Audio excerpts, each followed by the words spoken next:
Why, hello there. It's me, the one and only.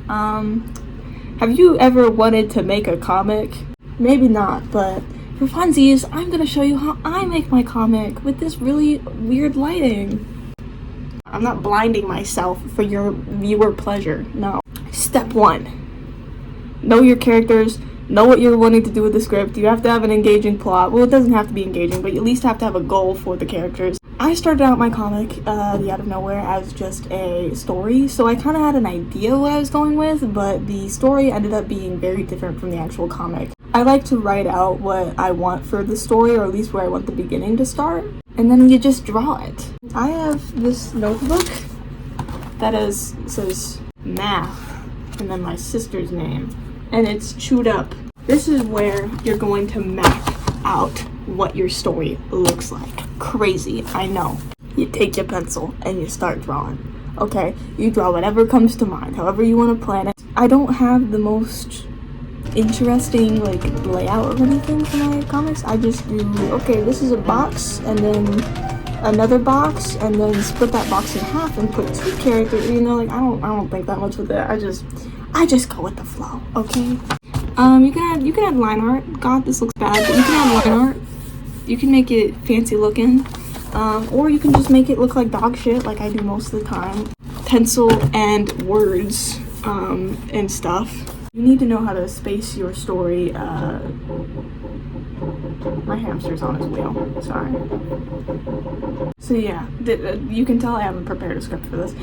Basically, you just write down what you want to happen, and then move on. For the second step is to write a script for your characters. Write down what they're gonna say, and just be able to fill in the gaps of your story, like, okay, what happens between this point or this point. Usually I just do a page of black to show that the scene has changed. I just have it where it's like, okay, the conversation that just happened in Sid and Izzy's bedroom just happened, and now I want to move them to the car. I just do a black screen in between, and then boom, they're in the car. Have like a little bit of just a few moments showing the car or showing them inside the car, you know, no talking, nothing like that. Just give us a time to really see what setting we're taking in now. And another thing is to know how to pace your comic well, which I think I do struggle with a lot. I tend to make things a bit too fast sometimes. Just leave a lot of downtime for just conversation, for characters to talk, so that when those action moments do happen, they mean a bit more. But then again, you gotta make sure it's not too boring. I don't know how to do that either. So I'm a total beginner here. I take a picture of all of the pages that I have of Scribble, and then I take them to my phone, I put it on IbisPaint, and I just make it line art, make it look fancy. Normally, I would have colored all of the pages, but I luckily have been able to find somebody who colors my pages for me, which takes a lot of work off of things.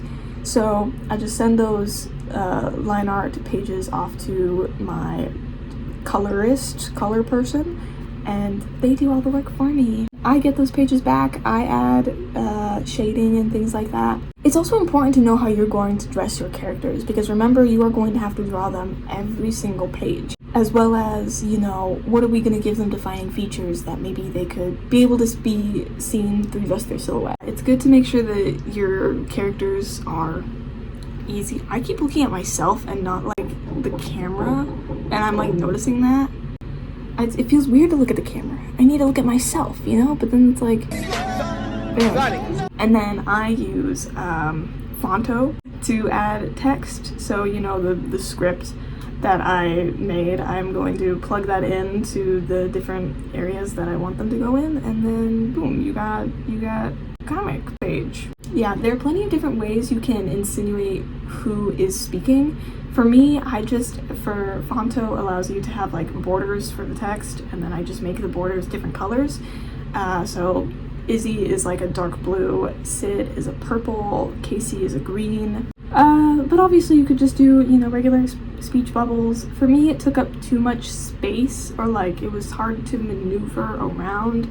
Of course, there was a separate way that I used to do it, where I just made it a square kind of box to outline the outside of the text, or I'll show a picture of it so that it makes more sense, but you know. And I think a comic is definitely a good way not to just show people your characters in a very easy and simple light, but also just to like make you draw things that you're not used to drawing. And also it improves your art style a lot. I can definitely tell you my art style has changed a lot, or like at least improved since chapter 1. Ugh, I don't even like looking back on chapter 1, okay? It is not pretty. Either way, it's good to see that the progress, you know, that you make, and it's just nice. So I guess if we need to, again, go over the steps. 1, have a basis for how you want the chapter to go. 2, write out a script. Feel free to add into the script like what the setting is. 3, write your script onto paper and draw out your scenarios and what's going on. And then you move it into whatever you use to draw, outline it, color it, repeat every detail for every page, shade, add text, and boom, you got it.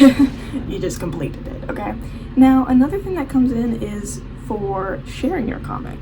I use Imager, which honestly isn't that good, but it is a way for you to like share out your comic to other people. Another way you could do is TikTok with slideshows. I find that works well too. And TikTok is also a very good way that you can just promote your comic in general. You can put your comic into a Google Doc if you so do please want to. I don't know.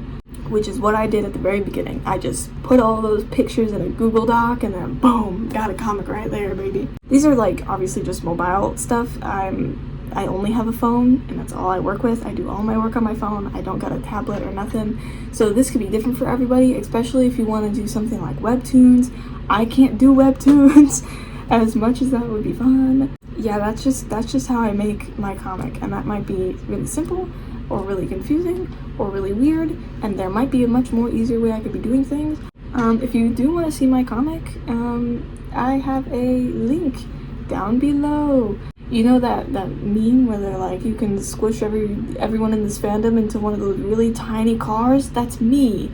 It's me. I'm driving, and I got 3 of my best friends in the back who are going crazy over the story, and then everyone else is just waiting to get in line because it's that good. Get people on that bandwagon.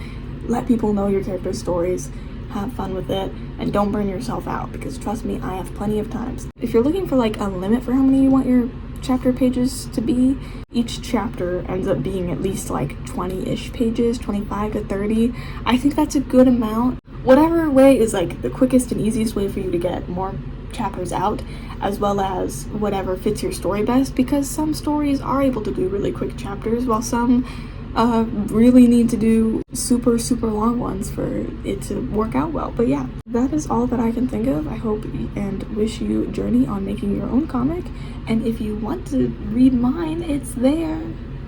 It's there. I'm desperate. This was really just me yapping for like 10 minutes, and if you didn't know what I looked like until now, hi. That's it. I'm gonna go play Just Dance now. I'll come back or don't. I don't really think you want to.